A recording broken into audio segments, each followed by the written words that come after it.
ounce of training and resilience I had to maneuver the wheelchair back toward the house, relying on sheer willpower more than strength. My mind raced, planning the moment of reckoning, imagining the shock on their faces when they realized that the helpless woman they tried to discard was the very one holding the key to unimaginable wealth. Once inside, I confronted them.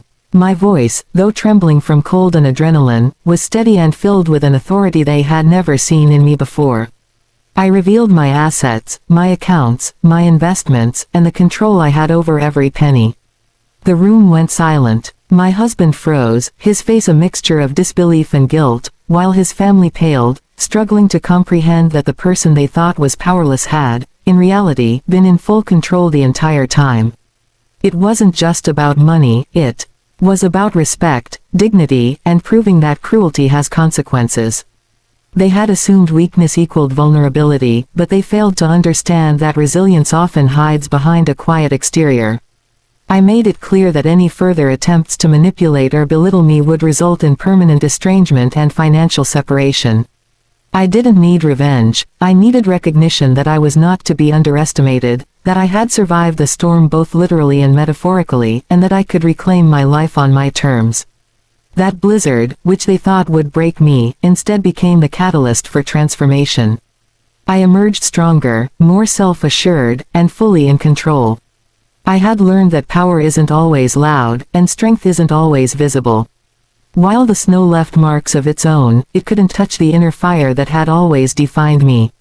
By the time they realized their mistake, it was too late. They had underestimated me, and I had already rewritten the rules of our relationships. That day became a turning point, a moment of clarity, and a statement that I would never allow anyone to dictate my worth or dictate my life again. Being paralyzed had already forced me to redefine my life in ways I never anticipated, but nothing prepared me for the betrayal that came from the people I once called family. My husband's family, the ones I had trusted and believed would stand by me through thick and thin, revealed their true colors in the coldest, cruelest way imaginable. They didn't see me as a human being who needed support, they saw me as a liability, a burden, someone whose misfortune could somehow serve their selfish purposes. The day it happened, I was still adjusting to the reality of my condition, learning to navigate life from a wheelchair, relying on others for tasks I once took for granted. My husband avoided eye contact, and his family's smiles were hollow, laced with resentment disguised as concern. They talked behind closed doors, and I could hear snatches of conversations about expenses and inconveniences, as if my life had become a cost to be calculated rather than a person to be cherished.